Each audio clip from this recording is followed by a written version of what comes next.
Hi friends, it's Kayla Moran and welcome back to the Let's Get Candid podcast. Happy Thursday, good morning, good afternoon, good evening. How's everybody doing today? This is like the fourth time, no, I think like six, that I've tried to record this intro because either I'm tongue-tied or the dog is making noise behind me, but we are here and we made it. And I think this might be the one. I just got home. I had a really fun little coffee date with someone who actually found me through the podcast and reached out to me while she was home for the holidays. She does PR and lives in New York, and we actually went to the same high school, although she's a couple years older than me, so we didn't know each other. Also, it's a huge high school, but it's really cool that we connected now, even though we have so much in common, and we really just hit it off, and it feels so good to just click with people, like when you just meet someone for the first time and you just click. It felt so good, and I'm so glad she reached out, and we're actually gonna try to get a drink before we both go back. Well, she goes to New York and I go to Ecuador for the holidays. We actually leave on the same day, funny enough. So we're gonna try to catch up before she goes home and I go out of town, but it was really nice to just connect with someone like that, and it's been a while since I've done that, and it was really nice. So I just got home from that and I'm in such a good mood that I thought I would do my intro a little bit earlier on in the week. It's Monday. I normally do them Tuesday or Wednesday, so they're more fresh, but I just felt really inspired after our conversation. So shout out to Megan if she's listening. And I thought I would come chat with you guys because I've been wanting to do a solo on this, and maybe I will if I get a lot of questions about it or there's just more that I want to dive into about it. But I think actually with the guest for this week's episode, it kind of goes really well. Just, coming into your own and evolving, and how you find what you do want to do by doing the things that you don't want to do and you don't like. And that has been a really big theme in my life in the last couple of years. You guys know that with my law school journey and even with my career, which I haven't dived into with you guys, but I really want to here because we talk a lot about that with Anastasia in this week's episode. But I was telling Megan, and I've been telling my friends, and I've talked about how October was a really difficult month for me. And one of the reasons why it was so difficult is I was trying really hard to be, I don't want to say someone that I'm not, but almost. Like, I was kidding myself into believing that I wanted to work in a big law firm. I wanted to do the traditional law thing, even though while I was in law school, I was really adamant that I didn't want that. And I wanted to have my own thing. I just didn't want to do it right away, right? I've talked about that. Like, I didn't want to do it right away. It just kind of happened to work out that way that I ended up falling into doing my own thing and doing my own firm and my own business a couple months out of law school. That was never the intention. That was never the goal. That was never the plan. But it has all kind of worked out the way that it's meant to, and I feel it in my gut that this is right. And I've been, logic has been speaking to me. I have to fight between gut and logic sometimes. And my gut is my authority. So I know deep down that in my gut, I'm meant to be an entrepreneur and be a lawyer and an entrepreneur and help other entrepreneurs that are creators and small business owners in the creator economy. That's what I'm meant to do. I know that deep in my gut, that is what I want to do. That's what I'm being called to do. And I felt that in 2021. I knew it from the beginning. And I knew that graduating from law school, that's what I wanted to do. The job that I had lined up, that's what I was going to be doing. And when that fell through, I felt really lost and I felt really scared, and I didn't know what I wanted, and I didn't know what was up and down. I didn't know what was right from wrong, or not right from wrong, right from left. And I was so panicked that I just got all of my resources together. Everybody pitched in, thankfully, my family, my friends, and we just sent my resume out to a lot of people. I don't even know how many. I didn't count. And I'm so grateful for that, truly. I'm so grateful for having them pitch in. But I felt deep down that I didn't want that. But I was doing it anyway because that's the safe path. That's the right path. The path that I thought I was going to go down, being a lawyer for entrepreneurs and content creators, maybe it was a sign that wasn't right for me if this job fell through. Maybe I am meant to pursue traditional law for a little while longer. So I leaned into it and I allowed it to I got excited about working in those firms. I got excited about the work I was doing. I was excited to potentially be co-workers with my friends if I got certain jobs.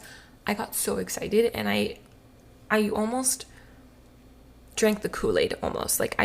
I wanted that badly. Like I really, really did. And I did. I know I wanted it.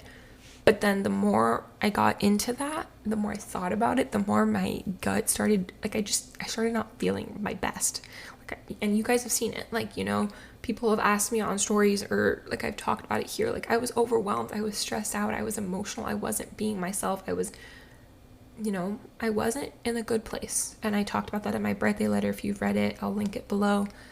But I made friends and then I lost them because I just, all throughout October, because I just wasn't myself. And I realized in late November, early December, like I was kidding myself. And I wanted so badly to be that girl and be that type of lawyer that my friends are, and they love it. Some of them really, really love it. But I just knew deep down that that wasn't me. And I was kidding myself 100%. And I finally almost like admitted it to myself last week. And it feels so good to be in alignment. And when I'm in alignment, I feel satisfied. I feel good. I feel confident. I feel happy. And just talking to Megan today was like, holy shit. Like, yeah, no kidding. I was not in alignment. And someone who just met me today was like, yeah, that's 100% what you're meant to do.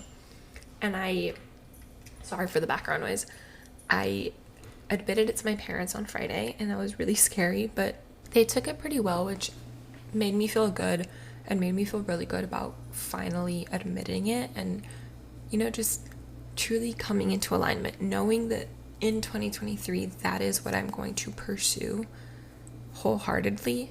And I'm really excited for it. And I will still keep working with my family friend, doing personal injury work until I can fully be self-sufficient with my business. I will not leave that.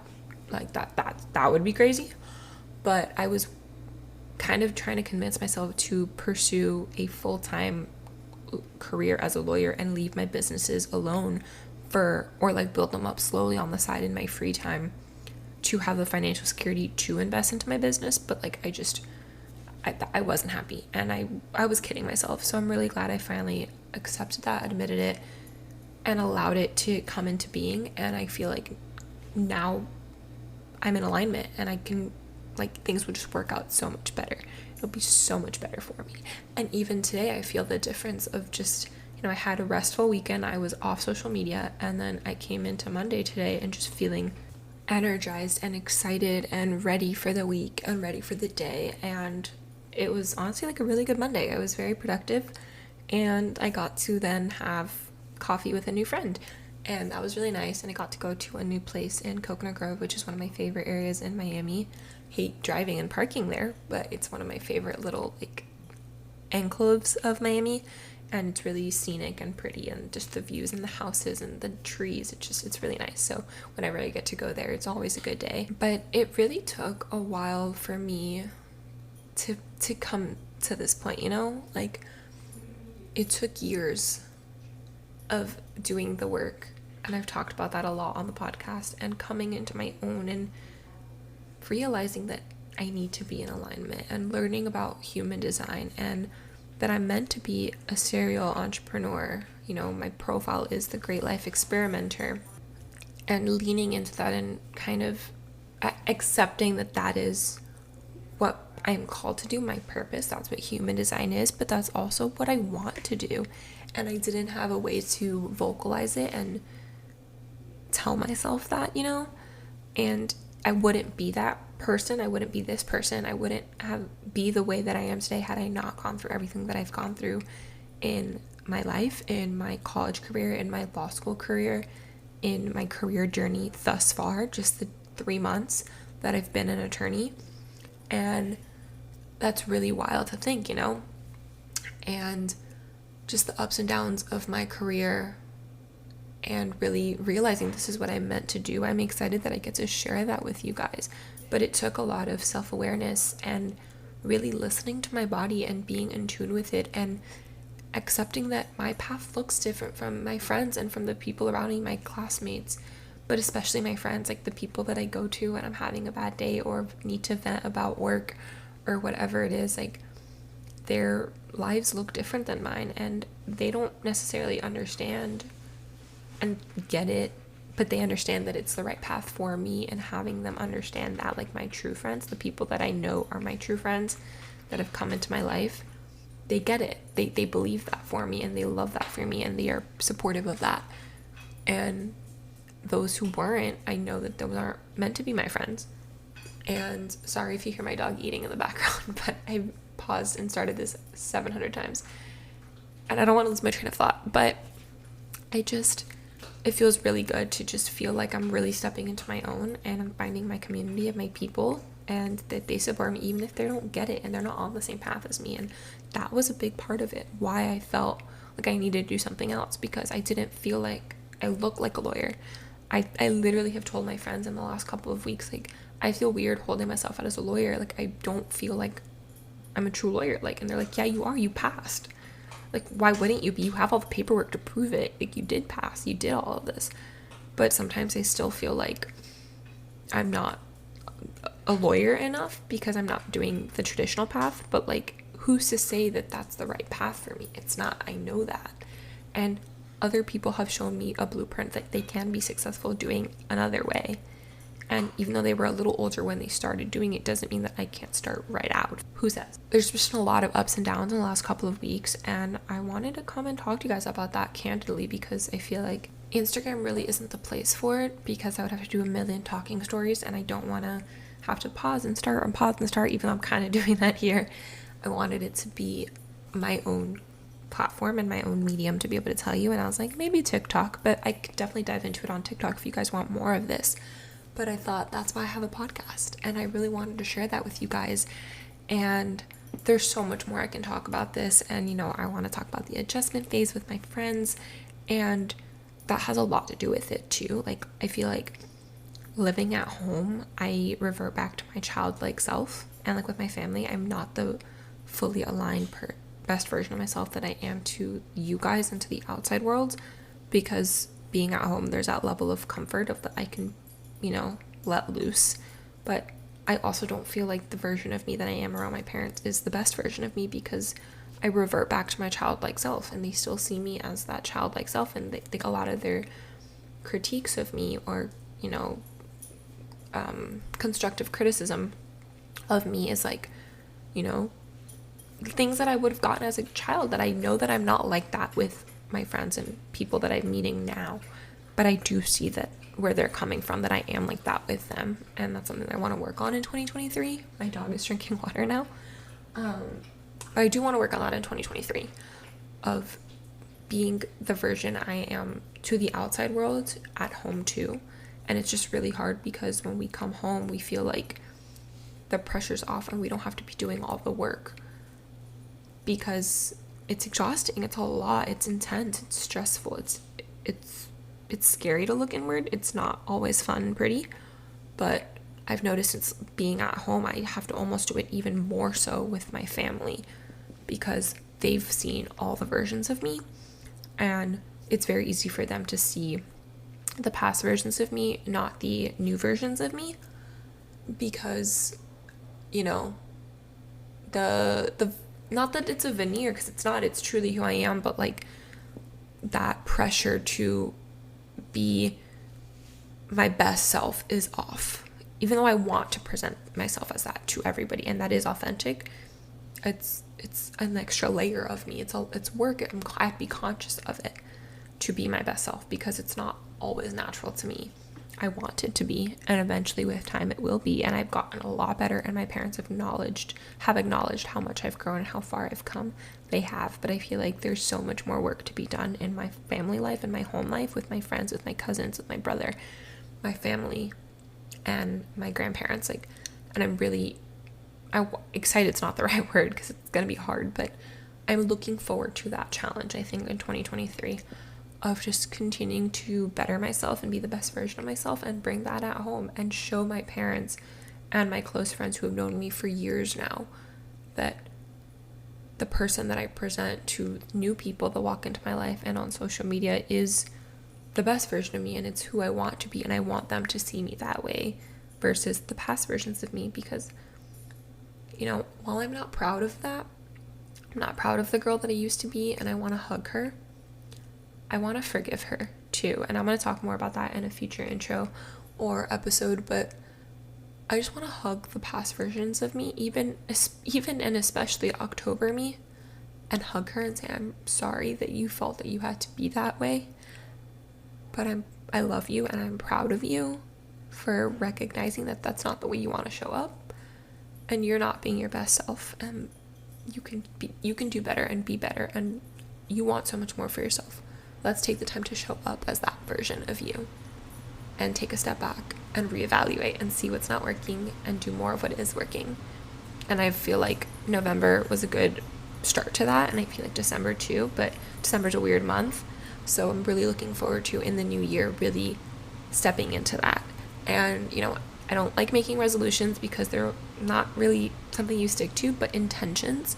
And I've set up my note of my intentions for the new year. I think I've talked about that, but I'm really excited to kind of go back into my intentions note and kind of reevaluate and see where I can add this in if it wasn't already in there, and really focus on being the best version of myself in all aspects of my life, including at home, because that's where I feel like I need the most work at this point in my life, especially since for the foreseeable future I will be living at home while I focus on my businesses. But I told my dad this, I would much rather be miserable for a short time, and not even miserable, just like stressed and overwhelmed and overworked to build up my businesses in the short term for long-term gain, which is my businesses, that is going to fulfill and fuel me and excite me, and I'm excited to be doing it, versus prolonging my happiness to work in a career that, yes, is going to give me financial security and benefits and really good networking opportunities and a really great resume, but I'm just not going to enjoy it, and I am going to be miserable because I know that's not what I want, and then I might get caught in the golden handcuffs of that salary, and then I may never want to leave, and then when it comes time to leave, I'm just going to lose the love of the profession, and I'm just going to leave it all together, and I don't know what I'm going to do then, because that's what happens a lot, and I don't want to fall into that. So, I may be, and Megan, as we were at coffee, said, you're balancing what's worse and what's even worse. Like I forget how she phrased it, but it's like, it's worse now or even more worse. I don't know how she said it. Now I can't think, but I feel like I've been rambling and there's a lot of background noise. So I'm going to cut to my suck and sweet of the week and introduce this week's guest. And then we can talk more about this on Instagram or TikTok or wherever you guys want to know more about this. Please let me know. So my suck of the week is that I met someone at Art Basel, and I thought I really hit it off with him, and the more I got to know him, the more I was like, this isn't for me. And it was a little bit of an awkward ending. It's never fun to kind of anti-ghost text someone and then they don't get it, and I've been on the receiving end of one and then also fought it, and he was fighting it, and I was like, look, just no. And I talk about my dating, but I don't go super explicit into it for various reasons, and I feel like I could talk more about it on TikTok, but I also want to respect my privacy and the privacy of the other people involved in case they do see it, because I know for a fact that some of my content has popped up on their For You pages, and then I've gotten questions about it, so trying to protect my peace. But yeah, that was not a fun moment in this week. And my sweet of the week is finally admitting to myself and my family that I want to pursue this full time, even though I wasn't prepared to in the slightest when I started in September.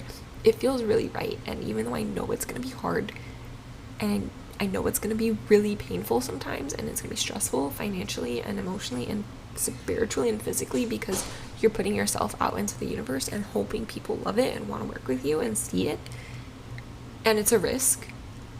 I know that this is the right path for me, and it feels really, really good to admit that to myself and to others and put that out there in the universe for real this time. So that was honestly the best highlight of my week, and I feel like this week is gonna be good, and I'm excited to see where it goes. And so my parents are dying to speak in the background. They're waiting for me on bated breath because I'm recording out in the open, which I like to do for ambiance. The Christmas tree's lit up, all the decorations are lit up, it smells like pine trees, it smells really good in my house, and it's time to get cozy and hang out. But really fast, thank you guys so much for listening to the podcast. It really means the absolute world to me. You guys know that. Thank you so much. If you liked it, leave a rating and review. Please subscribe to the show, follow along, share with a friend, tag us on screenshot when you're listening on Instagram stories. Let me know on TikTok if you like the podcast, what your favorite clips are. Chat with me anywhere you want. And let me introduce Anastasia before I forget. I'm going all out of order because I feel very overwhelmed in a good way. I'm like all over the place, but I'm like really excited and pumped up for the week.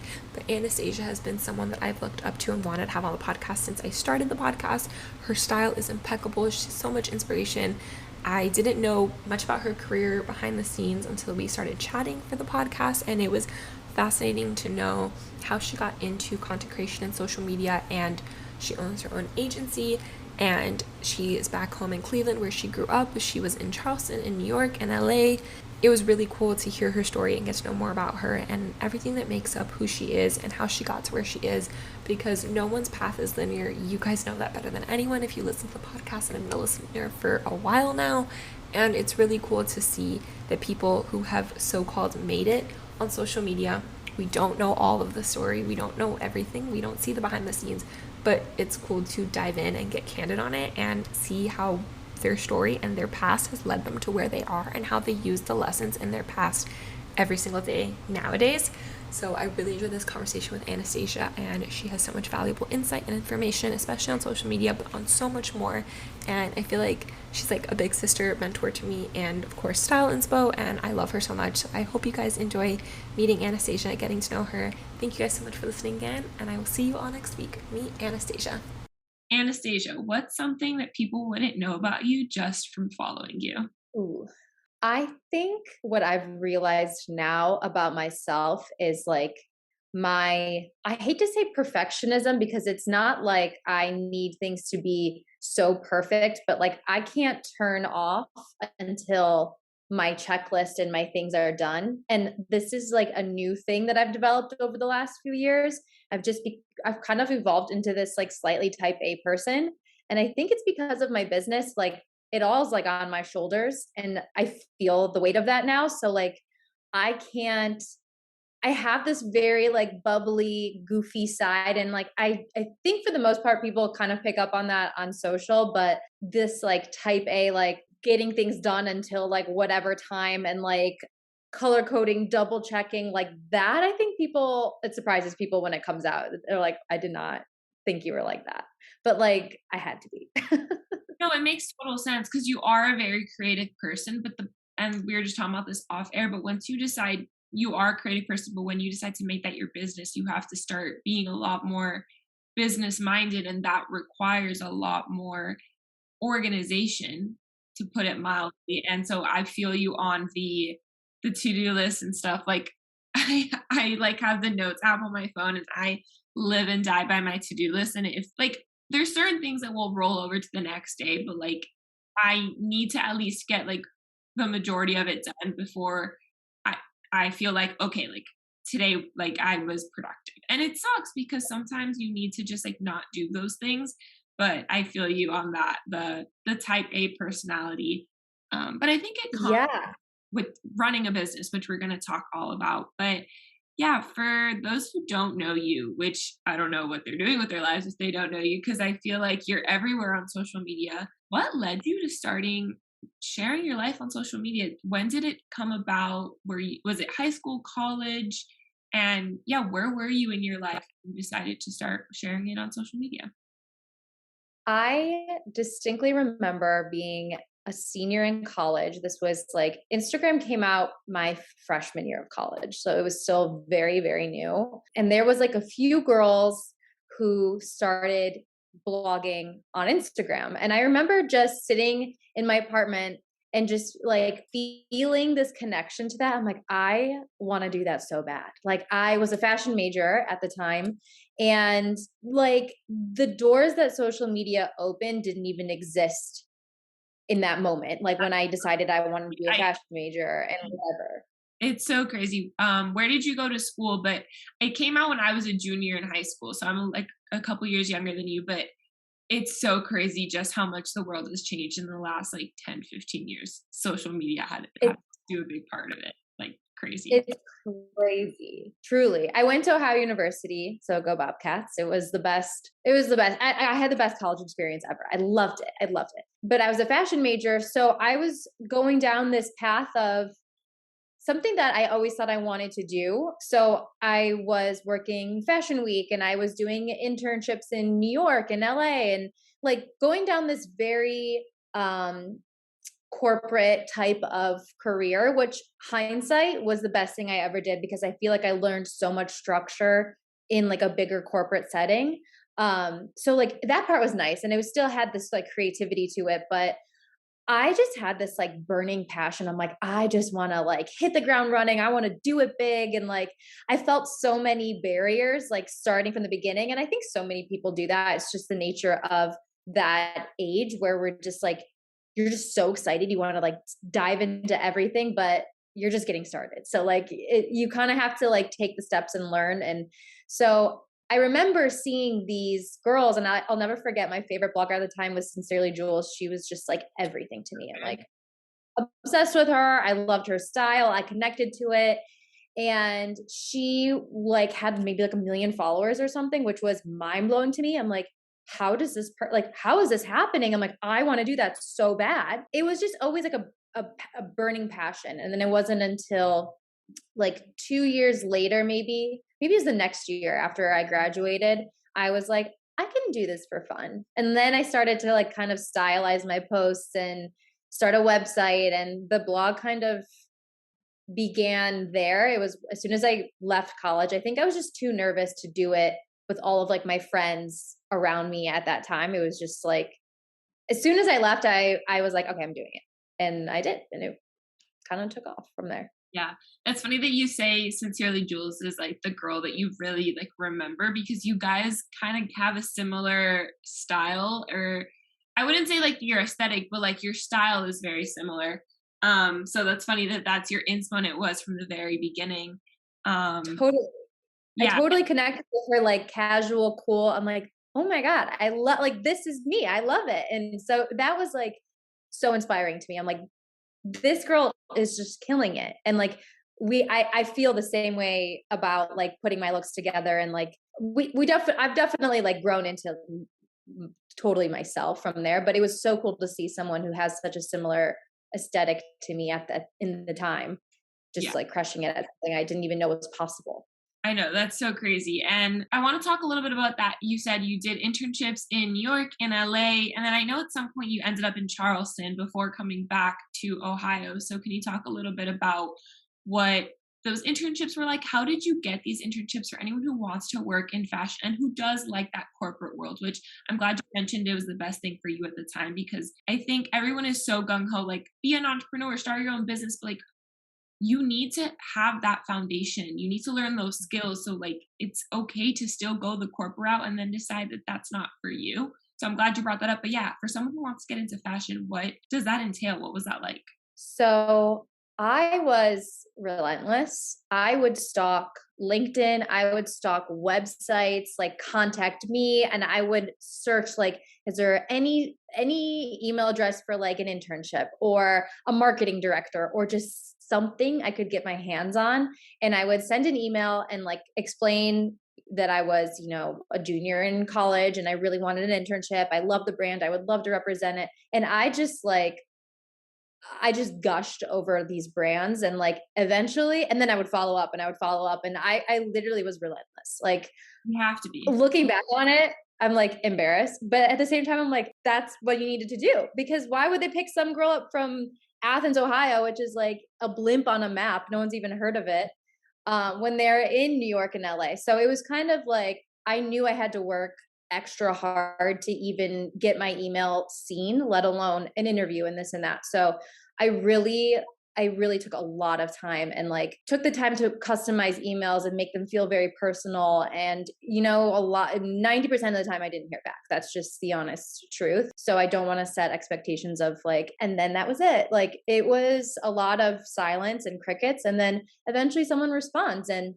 yeah, I didn't have these like connections to get there. So my first internship I was in New York City. It was for Steve Madden, which was like a dream internship for me. I was a junior in college. It was for the whole semester. And that one I landed from like someone had come into a class and speak about this internship that they've done it before. And I like waited after class to talk to them. Like, I would love to do this. Is there any way they're interviewing again? And sure enough, they're like, yeah, they're going to reopen it. And one thing led to another. I moved to New York. I was there for like 6 months for that internship. And it was the devil wears Prada. Like, I'm like carrying bags that are literally the size of me on each shoulder, pouring down rain in New York City, because it was like shoes and accessories. So they'd be stuffed with just like samples that I would have to physically walk to some of these stores that carried the brand.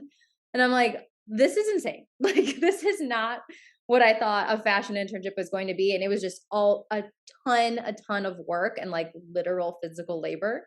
But, it humbles you, keeps you grounded. You're like, I still want it. I'm still going. I'm going to work harder. So it was awesome. And then I always had my eyes on LA. I really wanted to go there. I just felt this, like, I needed to be there. And I had never been before. And I'm like, I just need to go. I need to go there. And I applied for an internship at BCBG, which was like my dream internship ever. I was obsessed with the brand. I loved it. I worked retail there, like throughout college. So I hounded them like crazy, and I got on the phone, and the girl that was supposed to hire me, she was super sweet. And she's like, I just had bad experiences with interns. I don't want to do it again. You seem really nice, but I'm sorry. It's not going to end up happening. And I was like devastated. I'm like, oh my God, it's so sad. I have to go back to Cleveland and like just work and stay at my parents' house. And it was just not what I wanted to do for myself. So I did. I went home, and then like 2 weeks later, I got a phone call with an LA area code, and my heart dropped, and I was like, oh my God, this is it. They're calling me back. I'm going. And like, it was, I just like, I just felt it. I'm like, this is the phone call I've been waiting for my whole life.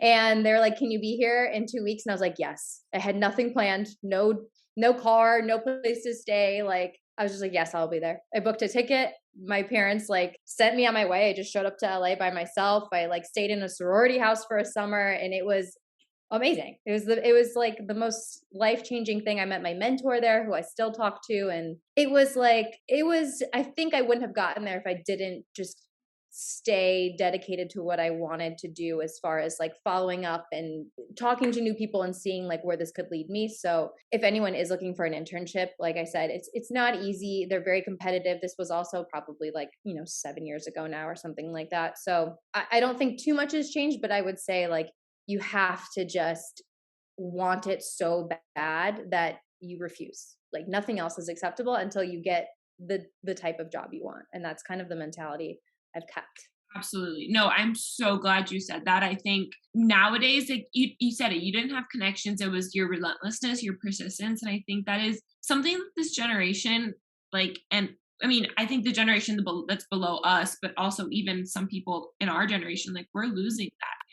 Because social media makes it seem like everything is so accessible and at your fingertips, people aren't willing to work for it as much anymore, because it seems like it's just like, oh, like, let me just DM someone and I'm gonna magically get this. Like, no, like, you still need to work for it. You still need to reach out to them, put yourself out there and follow up. And LinkedIn is so important. It's so helpful.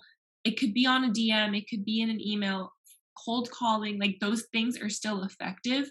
Like you said, like, this might have been 7 years ago, but it's the same thing now, and in any industry, Totally. no matter what it is, not just fashion. But I'm really glad you brought that up. And I think, yeah, I can only imagine the physical labor that it goes into working in fashion. But if you love it, if you genuinely love something, you're willing to go after, you're willing to do what it takes. And I think, like you said that so perfectly. So I'm glad you brought that up. But yeah, how did you end up in Charleston? What took you to Charleston?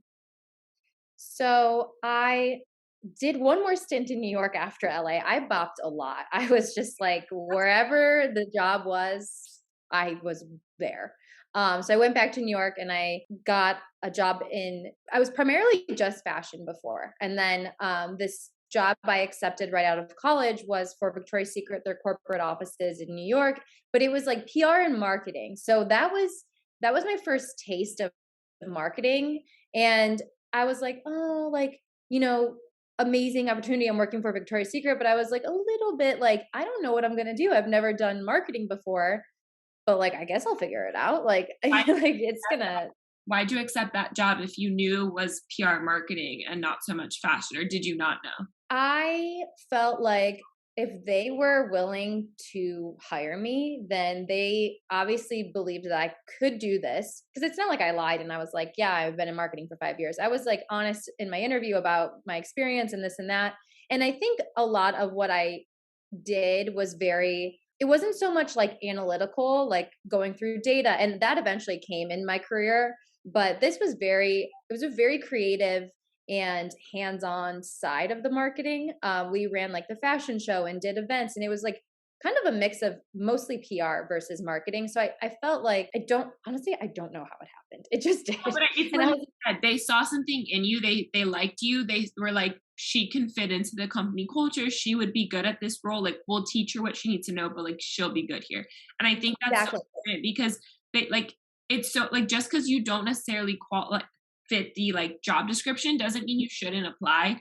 If you want it badly enough, just apply. You really never know what they're looking for. That you might be what they're looking for and they don't even know it yet. So I was just curious, like since you said like it was more Yes. marketing, that was your first taste, which it ended up working out perfectly because that's kind of what you do now. But you know, Yeah, I think my biggest thing was I was like moldable in every new job and every interview I had because I had no experience. I mean, I was 20, 21 years old. So like what did I have to offer really? It's not like they're hiring me for my expertise in public relations. Like but I was just hungry and willing to learn and willing to like mold into what they needed me to be in this role. And I knew like I'm going to learn everything I need to know along the way. So I think that's like a big tip that I've given really anybody. Like my youngest sister's a senior in college now.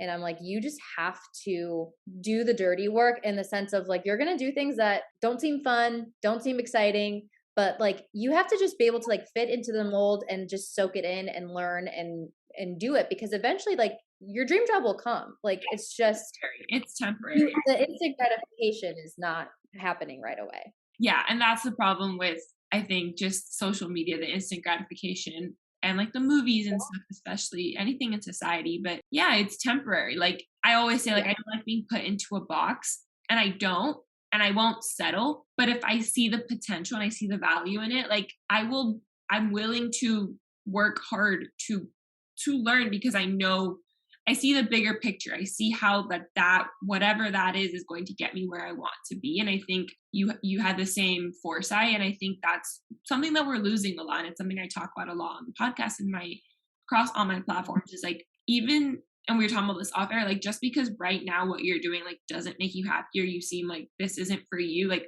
will it serve a bigger purpose? Is there a reason? Is there something that I'm gonna get out of this will get me to where I want to be? And if that answer is yes, then stick by it. If it's not, then revisit. Like you're allowed to say, like, this isn't for me. But if it is, you just be moldable. I like that. Be moldable. I think that's a great piece of advice. And I'm Yeah. and like non-linear. Like you said you were bopping everywhere. I think that's super important. Like your first job out of college is not going to be your dream job. And I think that's another thing people think of. Like they put so much pressure on getting the job out of college so you could start being an adult and making money and like being a big girl and all these things. And it's like it's not good. It's 9 times out of 10, if not all the time, 100% of the time, it's not going to be your dream job. So like, don't put so much pressure on yourself. Just be moldable.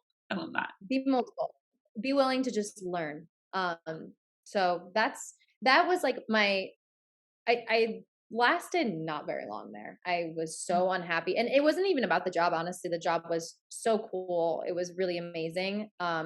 But New York was just not for me. I was like, okay, now that I saw that this was like, this is it. Like it was fun for 6 months because I knew I was leaving in 6 months and it was like spring and it was summer and it was fun and cute. And I was like living my best college life just in New York. So it was a different taste when I was there paying my bills, living and breathing New York. And I realized like very quickly that I can't. I had to get out. I signed like I think it was like a 6-month lease and it's like a temporary situation while I was looking for like a more permanent apartment in New York. And as soon as that lease ended, I was like out of there. I'm like, I That's just so need to nice regroup. that it was a temporary, you didn't have to even worry about Totally. that. Something was like meant to be because that like happened so perfectly for me. It was like no commitments, just clean cut. I was out of there.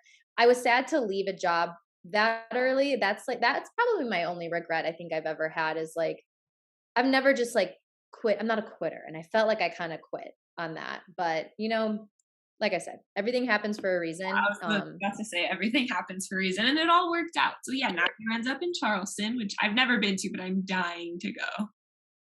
Yes. Oh my gosh. I moved back home with my parents and I started dating a guy and he was actually in law school in Charleston. So we did like distance for a year. I was visiting Charleston all the time and I became obsessed with it. I'm like, I love this place. It was and like LA was always on my mind and in my heart, but it just felt like I just made this massive move back from New York.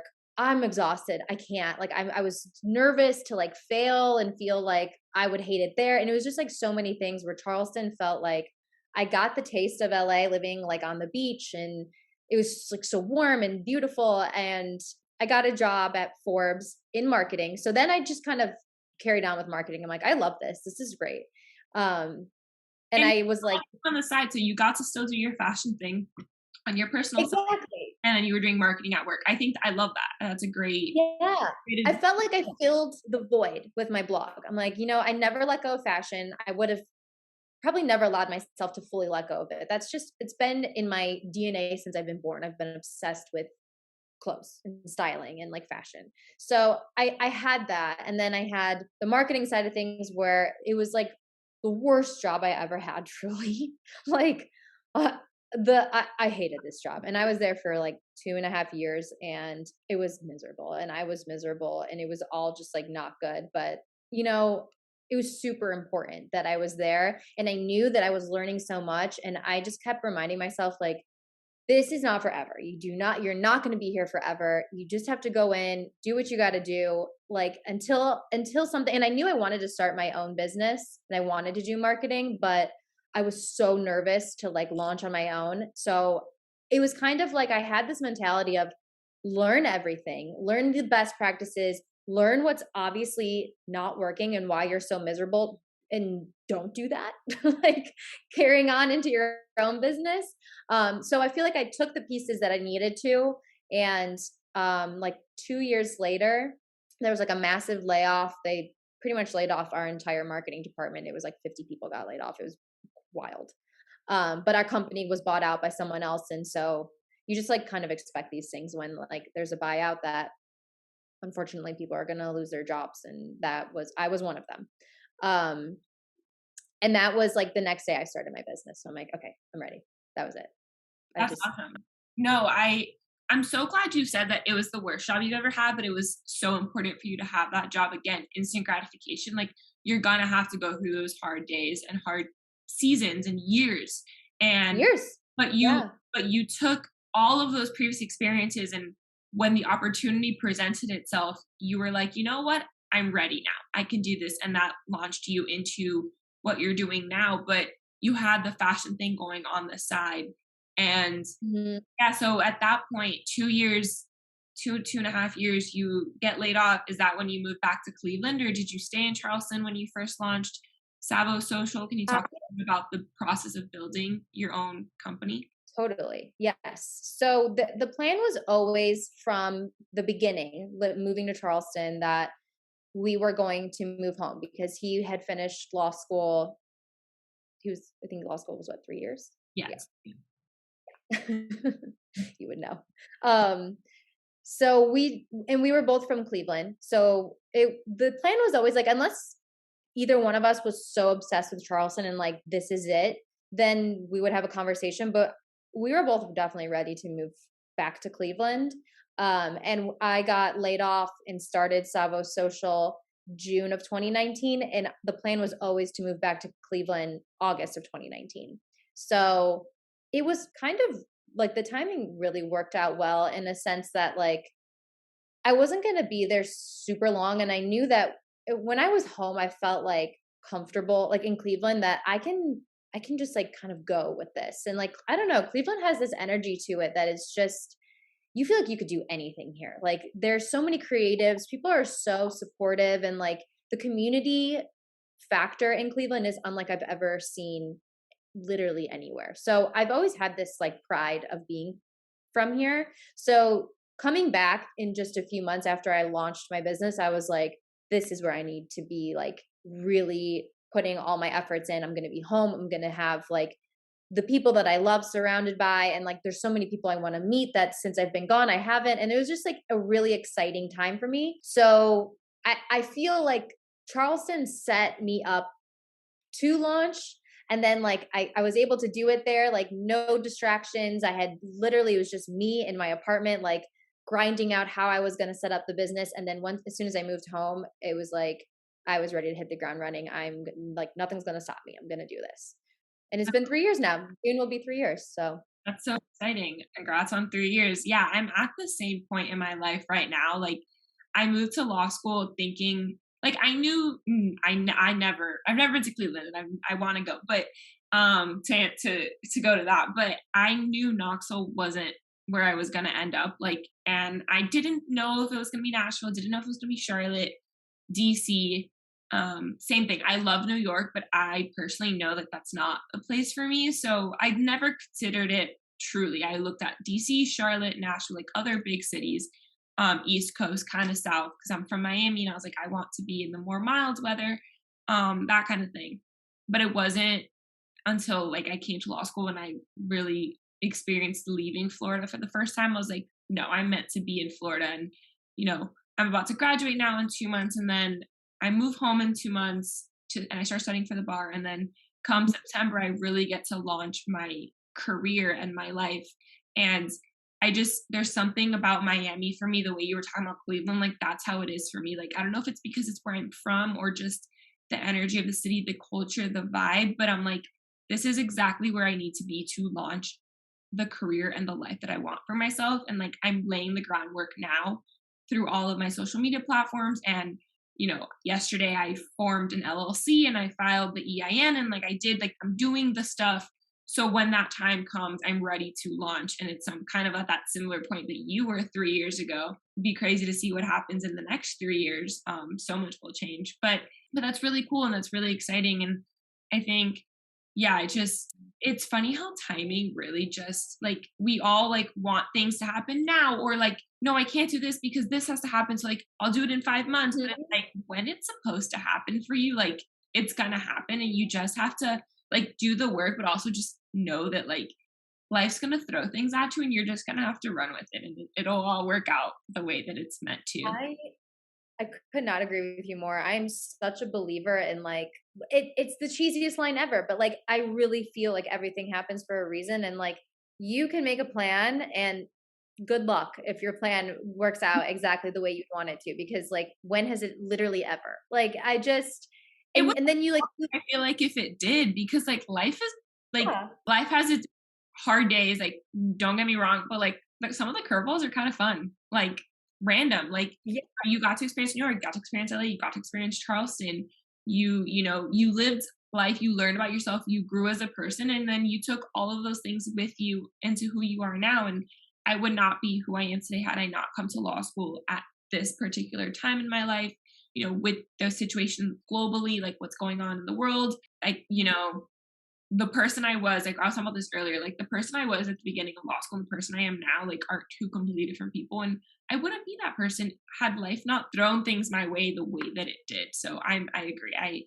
It is cheesy, but like it's just so freaking true.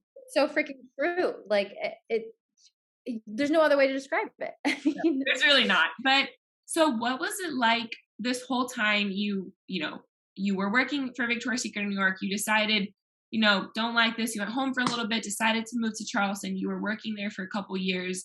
This whole time you were blogging, you had your fashion thing on the side. How were you balancing running Savo and June, your blog, and your social media platforms, your Instagram? And I don't know if you were on any other platforms at that time. I don't think they existed the way that they do now. While you were working in marketing and then deciding, okay, I'm going to launch my business, you launched. And how did you kind of balance the Savo and June and Savo social? part of your lives? Um, you know, balance is a funny word. And that I I have yet to discover a better way to ask that question.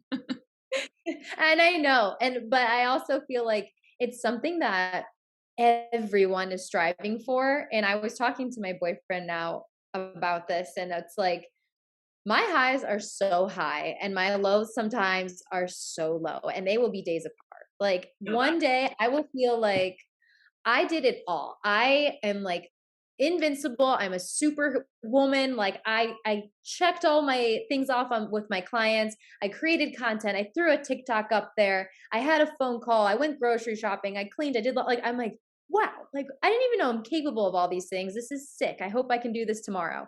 Tomorrow rolls around and I'm like, what? Putting out fires left and right. Like everybody hates me. I feel like I'm like, what happened yesterday when everything was like perfect? You're Like literally preaching to the choir right now. Like, how is this within 24 hours? Like I don't understand. So like balance doesn't exist. And it's like I just really truly appreciate the good days when I have them. And I have learned that I'm the type of person, and my boyfriend will attest to this, and he has to always remind me, he's like, you can't, you're too much of an empath. Like when someone comes back to you and like says something, or you get an email at like 11 p.m. and I'm like triggered, I'm like, oh my God, who emailed me? What do they need? What do I have to do? And I'm like, my whole body freezes up. He's like, it's okay. Like, not everyone is like needing something all the time. Like, sometimes people are just working and they need to do that. And I'm like, you're right. Like, I have to get out of my head. And sometimes, like, it's the nature of the work I'm in, but like you're working with a lot of different personalities who at the end of the day they really all care about their businesses, but sometimes like it's just not the right fit. And people expect a lot out of you in a sense of like, I am your 24-hour, 7 days a week on call employee. And I too need to like rest. And I feel like I've learned not necessarily balance, but boundaries. And I'm like, okay, well, look, if you need this and this done on the weekend, we're going to need to set up a schedule where you send it to me by Friday and I will get it scheduled. I will get it done. So it'll be working on the weekend, but I am not working for you at 8 a.m. on Saturday and Sunday, because that is the life I was living at one point. So I've just gotten stronger about boundaries, and that has helped in turn with balance. yeah, I agree. I think, yeah, I agree. Balance doesn't exist. It's a myth. And I think navigating it is a better word. But it's just like, it doesn't flow as nicely, which is the whole point, I think, of the concept of balance. Like it just doesn't go together as nice. Like we expect it to be this pretty picture of like 9 to 5 and 5 to 9 is this, and then but like it's not. Every day is different and it's gonna change and depends on the season of life you're in. And there's so many other factors. And I think it's just, boundaries and learning to roll with the punches, like we said. But what was Yeah. it like building Savo in June? First, let's talk a little bit about the blogging side of things and the crazy, incredible community that you built on Instagram primarily and your blog, and what that was like, the first couple years of running that as a business, because you were always doing it as a business. You know, it is a business from day one. So what was that really like, and what are lessons you've learned that from the whole process? Yeah, I've learned a lot about myself and how I handle things, but also I feel like I totally didn't answer your question before about like balancing the blog and work. And I feel like this will kind of like tie it together, is like I didn't balance them. And I was like obviously so much more passionate about my personal brand and my blog than I was about the marketing job I hated. So like I was writing blog posts on my lunch break, or like sometimes not on my lunch break. And I do that like, if there was like a lull in work, I'm like updating my stuff and like getting it ready. Like I just couldn't wait. I wanted like every ounce of my time I wanted to spend on this. So that was when I realized like this is obviously a passion of mine I've had for years, and I need to find a way that I can have both. And I think that was what Savo Social gave me, was like I was able to have clients that I got to choose and that I connected with, and they weren't just handed to me, which was like great because I learned how to handle clients, but like it was amazing to just work with people I connected with right off the bat, and it made everyone's work better and easier. So it gave me that, but it also gave me the flexibility to work on my own schedule, and I can do blog stuff and I can do this. And it was like interchangeable, and I wasn't worried that like someone's creeping over my shoulder and like, keeping track of everything I was doing. And that was like not the vibe I liked. And it's so millennial of me to be like, yeah, like I just did not like working 9 to 5, but like I didn't. I hated it. It was awful. But So there's people that, there are jobs out there that people need to do. And for some people, the 24/7 life isn't for them. So it's a personal thing. There's not one size fits all. So I'm glad you said that. I totally agree because I now work 100 times harder than I did at my 9 to 5, but it feels like I work a fourth of the time I do. Like it's because I love it, and like I never turn it off. But growing, I think your question was how did it grow, or how did we get to the point that we're at? How did you become an influencer and like the blog, and how did that, because Savo Social came from your marketing side, but Yeah. how did Yes. the influencer side kind of grow into what it is today? So I started with the like posting of my outfits and like a website, maybe like a few years back. This is like me being in Charleston now.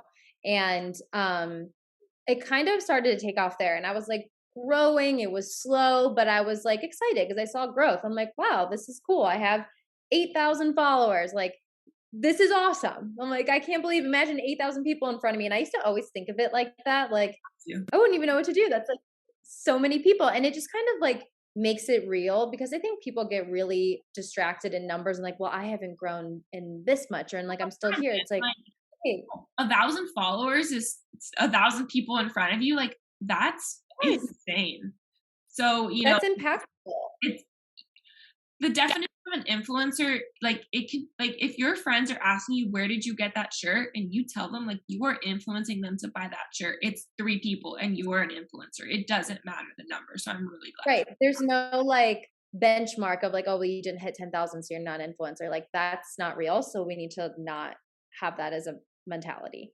And I think that it's a long game to not think that way, because it's going to take a little bit longer. Maybe it's not, but like in my case, like it took some time to kind of grow, and it was steady, but it was slow. But I think what was really happening that I found the most value in, and to this day I find the most value in, is this community kind of became so amazing. And like I feel so fortunate that the people that I get to share some of these things with, and sometimes it's lighthearted and it's like my favorite pair of jeans, and then sometimes it's deeper. And just the fact that like we all relate and can like swap like links and like, oh, I found this, or like this is on sale now, like you should let them know. It's like that is so rewarding to me. And I think that I don't care how many followers I have. And like I literally don't. I cannot grow one more person until the rest of time. And I would be so happy if my community stayed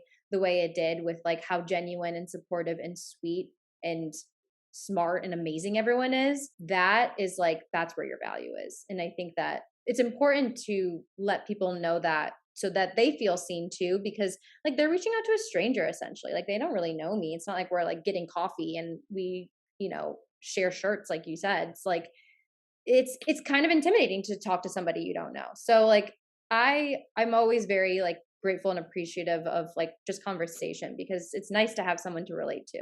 Yeah, I think it's so important that you brought up community, which is something that I think we should all strive for over numbers. That's how you stay relevant, which is so stupid that that's even a concept that like, we need to teach people, because like it should come, like you should be doing this because you genuinely love it, not for the numbers, not for the money. Because if your audience, like they know if you're really passionate about it, you can spot it from a mile away, the people that aren't really genuine. And like that's become such a like buzzword, authenticity. But like you can tell that you're doing it because you really love it. And that's why you have been able to succeed in this industry and grow the way that you have, by building that community, which is personally what I'm striving for, by building that community. Because I would not, it's like, we always hear it takes a village. Like this community that we're building is the village. Like that's the, for Yep. ourselves. Like, it doesn't stop when we turn 18, like, and we're not kids anymore. Like, I'm really glad you brought up the community and how important that is to you, and that you have to foster the community that you do have, and that you will grow from there because it's word of mouth and it will spread because they Yeah. oh my God, that like Anastasia shared this, like you would really like her when they meet someone new and they're gonna come Mhm. follow you. And that's how it's gonna spread versus like, I don't know, TikTok. Yeah. Yeah. TikTok Like and the quick fixes. so Yeah. No, totally. it's And not it's just, yeah, it's not. And I think that it's being patient with yourself, and like, I don't think it's a bad thing to want to grow. Like, let's not get things like, yeah, whatever. It is important because that's like, obviously you're doing something right, and like you're reaching people by growing, and like you're connecting. So like it's all right, but like let's make sure that the focus isn't just there. Like, what are you offering people? Like, what is it, advice? Is it tips? Is it like, just inspiration? It doesn't matter like how big or small it is, but if enough people feel that and you're genuinely putting it out there for that reason, like you're gonna see growth. It's just a matter of time and like the effort and that you put in, because I could have given up, years ago at 10K, and I just like, I felt like I stalled for like a few years. I just like wasn't growing. I was like kind of the same, and I like got really down on myself. I'm like, I guess this is just what it is. And then I reminded myself, like, this is 10,000 people. Like, this is a community. So like the second I let go of that and I wasn't so focused anymore on like, oh, like what's happening? Like, why aren't I growing anymore? It all just fell into place because it was just like I loosened up. I was more myself on social. And you just kind of like learn a lot of things along the way. The more you open up to, it's an entirely different topic. But like just like letting go of that like pull, it was like the universe was like, okay, now you can have it. Like now you appreciate it, and here are the people we've been waiting for, kind of thing. I love that. I'm so happy. Like, I love that you just said that. And I think, yeah, I'm not bashing like people who want to grow. I think it is important and that's Totally. how we're able to sustain it as a business. But there needs to be, yeah, like you said, offering value. There needs to be a bigger reason, another reason why you're doing it, not just numbers and money. That's the part that's not sustainable. And I think I like that you said that the universe is like, okay, now you appreciate it. Like, all right, I'm going to give you what you've been working for because I see that you're putting in the Mhm. work, and you can't just coast. Like, you have to continue working and evolving and sharing. And yeah, as we started this, like I started this when I was 19, 20. I'm sure you're around the same age. Like, you evolve now. It's been several years. Like, you're not that person anymore. And like, your audience is going to change because you're changing and what you're sharing changes. And you know, it's fun to, one day be all lighthearted and funny, the next day talk about something like darker, deeper, which is why I started the podcast Sure. to have these more deeper, in-depth conversations with people and help inspire people because Instagram isn't always the place for that. And, I want to be able to talk about the fun and lighthearted things too. But I think, you know, I'm glad you brought that up. And another thing you kind of touched on, like, it's hard to balance, navigate, it's not sustainable, and you stalled, and it really, it hurt. It felt like you were stuck for a few years and it didn't feel good. What and what, when did you really start getting into wellness and to start thinking about it more so as like, what can I do to help myself be that person online that people want to be around, people want to see? How can I serve my community better? When did the wellness thing kind of start coming about? Because you are a big fan of Pilates, which actually you were one of the people who inspired me to start Pilates. But yeah, when did the wellness thing come about? I think I was always attracted to a healthy lifestyle, but like I didn't really care. I was like 19. I was like, it wasn't, I was still in my college mindset of I want to be healthy and I want to work out, but like I wasn't really, I was just kind of like dabbling in things, and like the idea was always there. It was always a goal. And then when I moved to Charleston, I think it was the mix of like leaving, and I was in a relationship that I was kind of like hindsight, I see that I was like getting ready to like get out of. And there was just a lot of life changes happening all at once. And I was in a job I did not like. And I just went through like a spell of really bad anxiety for like, it was like 2 years of just like crazy. I couldn't sleep. I was like literally making myself sick. Like my stomach was always in knots. Like it was rough. It was really rough. And that was the first time I think I ever like felt like, okay, I need to make a change.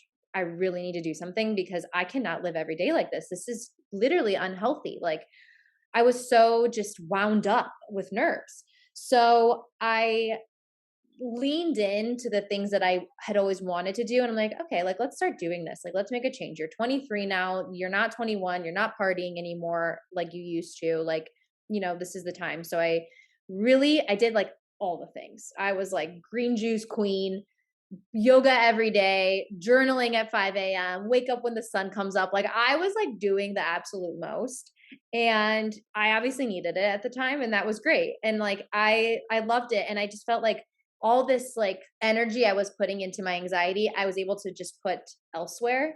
And I did find that I was able to like find some balance there. But what I really wasn't seeing was like I had to get out of my work situation. It was just making me crazy. It was super unhealthy. So once I left that, I felt like, okay, this is balance. And like I was able to just like be light and enjoy things because I had this like weight off me. So that's when I started Pilates. It was something I always wanted to do. And I was like, you know what? I'm on this journey of like doing things that I've always said I'm going to do. So I started it and I've been doing it ever since. And I'm still love my green juices. And I don't know, it's something for me that like, I don't feel as forced. It really is like, I just love these things. Like I've realized when I work on the inside, it all just kind of like comes together. Like I feel better. My skin's better. I'm nicer. I've got energy. I'm like more like bubbly. And it's just like, I like the way that feels. I like feeling good and being at my best. And so now it's just become like a part of my life. Like these are the things that I choose to invest in and spend my money in. And I know Pilates is expensive and it's a question I get all the time. Like, how do you do Pilates like 3 times a week? And it's like, well, there's just other things I don't do now. Like this is what I want to put my energy in because it's like therapy for me. Like it literally, I feel amazing when I'm done.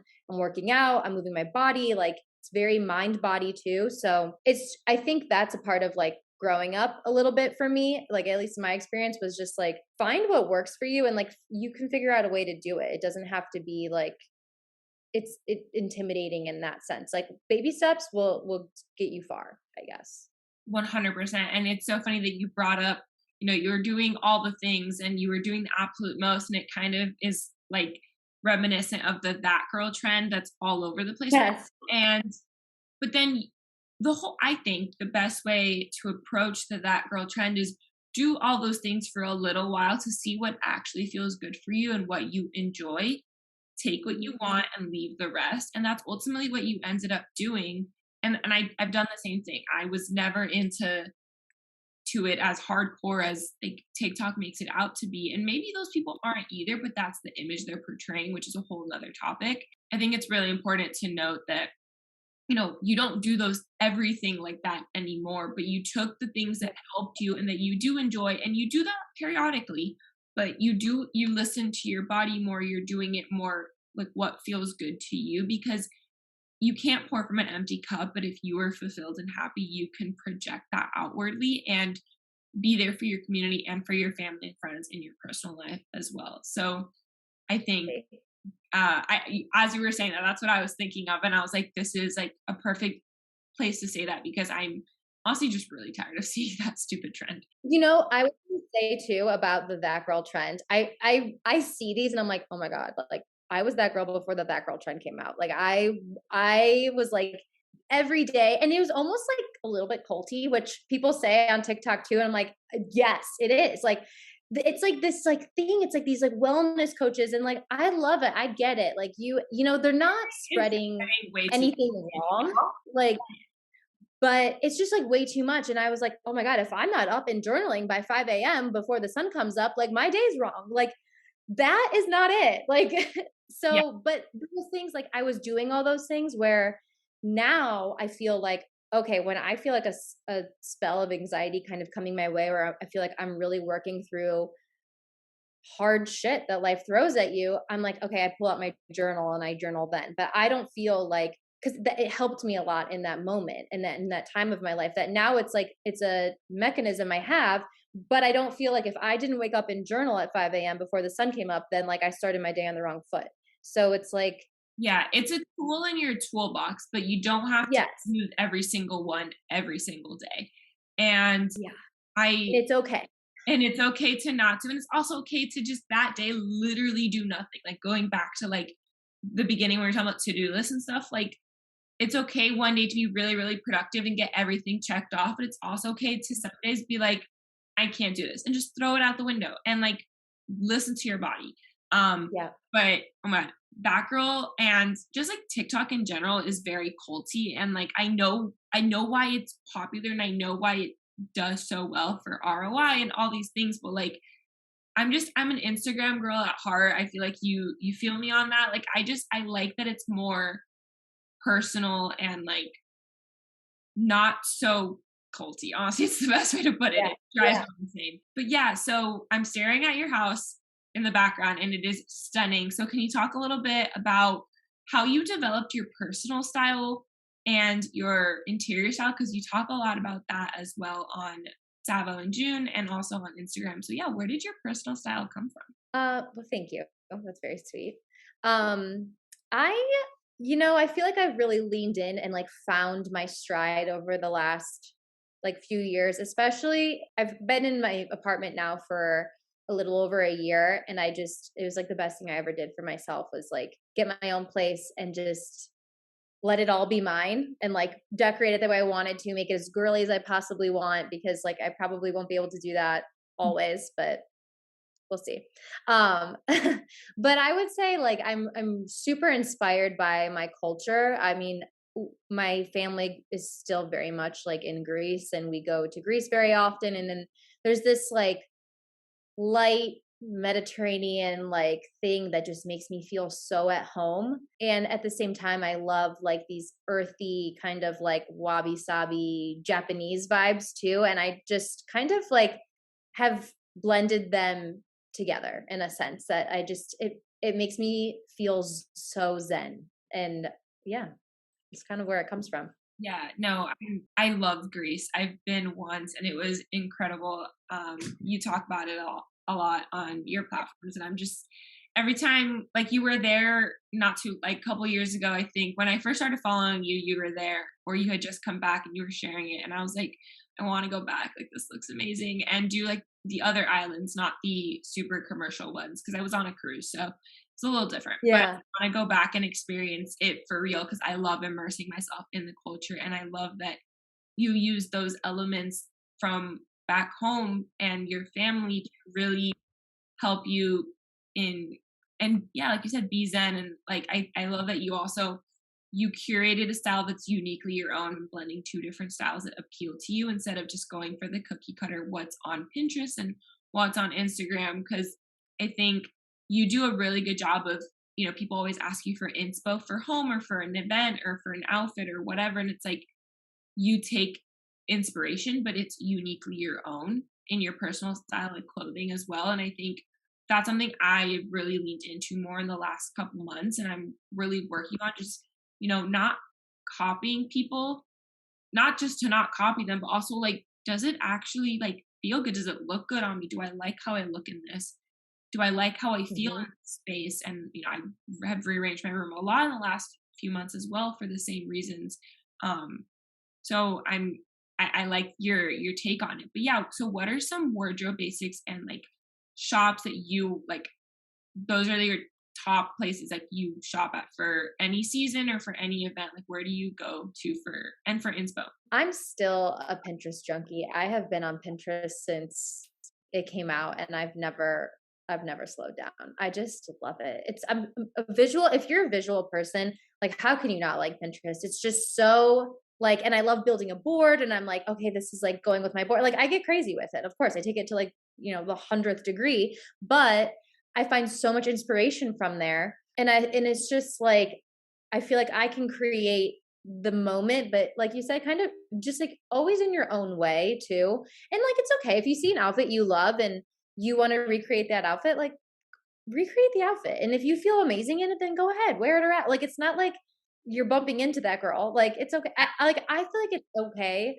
especially when you're getting started. And then like naturally you will just put your own spin on things. You'll find things that fit you better. You'll see what works and what doesn't. And like you'll go from there. I feel like there's a lot of times where with like influencers, I'm going on like a little bit of a tangent, but I promise it'll be quick, No, that they get like a little bit offended if like something is like being copied, but like that's your job. Like you're there to inspire and you're there to put outfits together and share them with people. So like imitation is the serious form of flattery, guys. Like, you know, but I mean, just like, yeah, like what I was saying, it's like, it's okay to copy and like to take inspiration and recreate outfits, but if you don't feel yourself in it, it's just don't do it again, or like take the elements again, take the parts that you like and leave the parts you don't. And that's kind of like what we were talking about with, you know, your interior inspo. And for me with my wardrobe style, like I've just, you know, I was really gung-ho into one certain style. And I'm like, but that's actually not, doesn't fit me. I like these parts of it.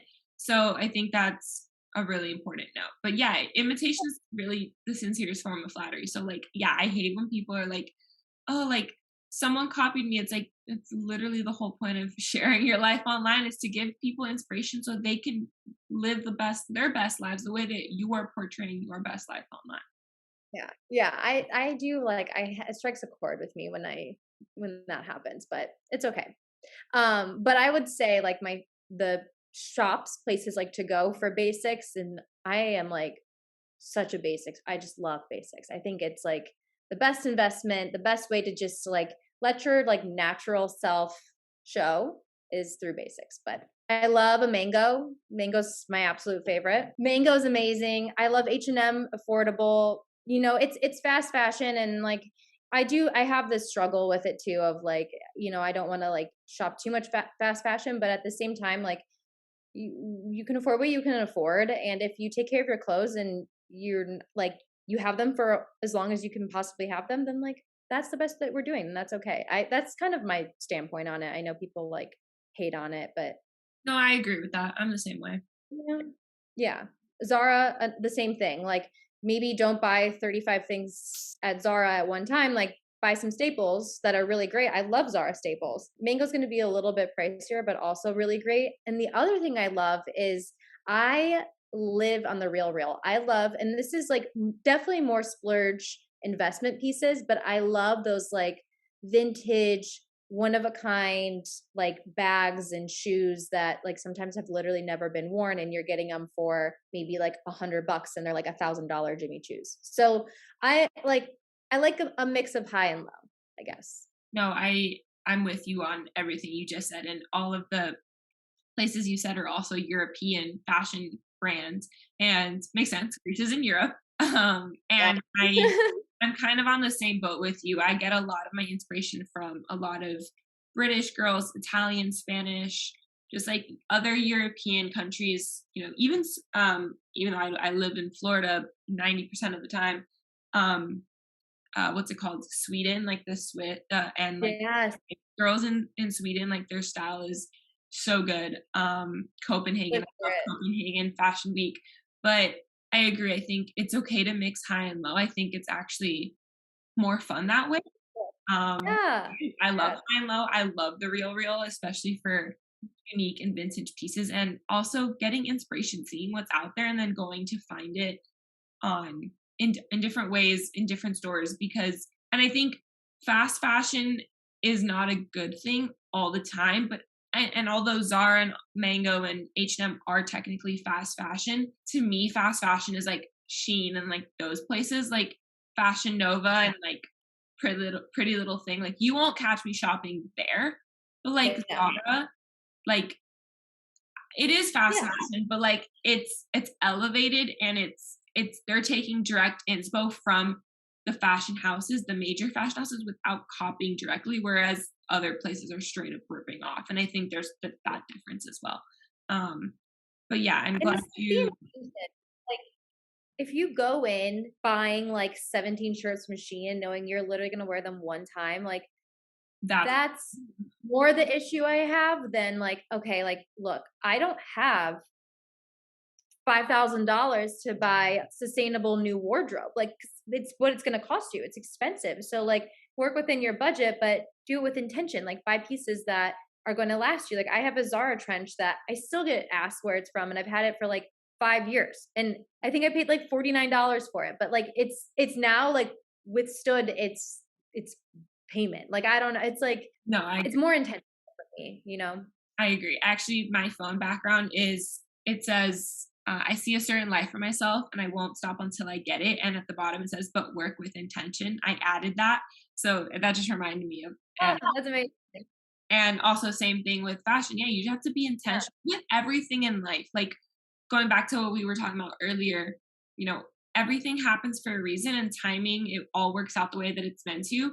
But you're going to learn a little bit from every experience in your life, good, bad, ugly, whatever, and just be intentional with those lessons that you learned in all aspects of your life. And fashion is the way that we express ourselves, so it makes sense to be intentional with that as well. And yeah, so for anyone who wants to start their own marketing company, Davo Social, and there's a lot of people doing that now, because the entrepreneur life is so attractive for a lot of the reasons that we discussed, balance, so balance, and just, doing things that make us happy instead of doing things that are making us miserable.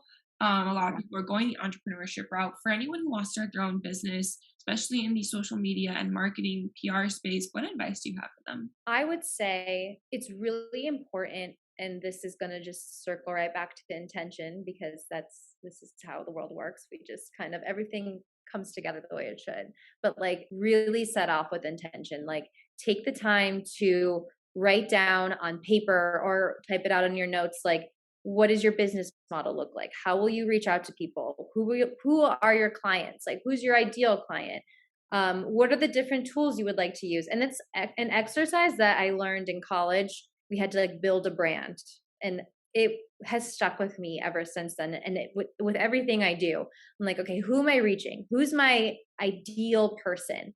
And I look at my clients now, and they're all different. Some of them are extremely creative. Some of them are law firms and in doctors' offices. And so it's not like you have to stay in your box, but just doing the work and putting the intention in of, this is what my business is going to be. Like you're already setting yourself up for success, rather than just posting it on Instagram and you're like, okay, and now my doors are open. Like, so then what? Like rather work through some of the kinks and bring people in than like go through the kinks with them. And you're going to, like, don't get me wrong. I do not have I have worked through kinks. Like you're going to, it's a business, but think about almost everything before you launch. It's what I did. I literally went through almost everything that I could. And then I was like, okay, I'm ready. Like I can launch. Yeah, I agree. I think so. Two things with that. So I agree with you. Like go through everything, because you want to have all your bases covered. Getting all of your documents in order, making sure you're, any tax related things, any business entities that you have to form. Having the systems not in place fully, but started. Like you can't just go in like started. You can't like start fast, like launch fast and adjust as you go. But like when you launch, have the basic idea of what you're doing, and like have at least thought through it. Because if you just like I said, tomorrow I'm going to start a marketing agency, and just post it, like I have nothing. Like that's not launching fast and adjusting. That's literally just being reckless and stupid. Totally. So you have to, like, I agree. Like you have to just start, done is better than perfect. You're just going to start, and you're going to have to work out the kinks later, but like have done the research and put in the time and really make sure this is what you want. You're willing to go through the battles and ups and downs, because it's not going to be easy, and it's definitely not going to be as easy as we make it out to be on social media. But I mean, Instagram is a highlight reel at the end of the day. So I think that's, if people knew the hours that like I spent just researching marketing trends and what I would look like as a business and how other people started theirs, like hours and hours and hours of just like reading and learning. And then I launched, and I was like, okay. And like you said, I launched quickly. Like it wasn't like, I was sitting on it for 2 years and had every duck in my row. Like, no, but at least I like you put some work in beforehand to kind of like understand like this is my ideal scenario and like I'm ready for you to start throwing things my way and adjust. Like that's exactly what it is. Yeah. But like people want to like launch and go and like do that, but like they don't realize There's no such thing as an overnight success. Like, I don't know if you saw that a while ago. It was like, it was about Lizzo, and they're like, Lizzo was an overnight success. She was like, you mean the last 7 years that I've been putting out music and now one song went viral? And like, I yeah, hate it. Like, I've been doing this for 7 years, and it's the same thing. Like, it's one day totally. it might just, you might take off, but doesn't mean that it's an overnight success. Like, there was work that went on behind it. And if you blow up, then even more happy for you. But like, I find more value in the people who don't go viral because I see their hustle.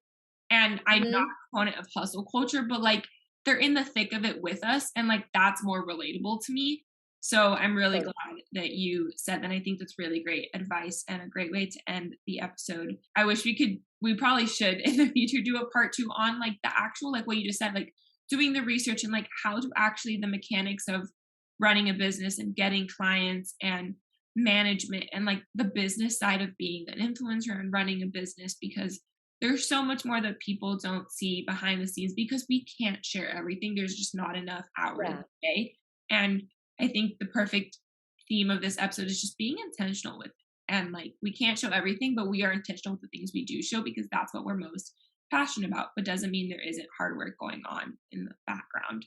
So I love that. Where can everyone find you? You can find me on Instagram at Anastasia Souris. I am on TikTok. It's not my favorite thing, but like I'll go on there and like kind of talk through outfits. It's like laid back. I'm enjoying it in that sense. I'm not falling into like I'm not doing dances. So if you want to see me dance, it's not happening.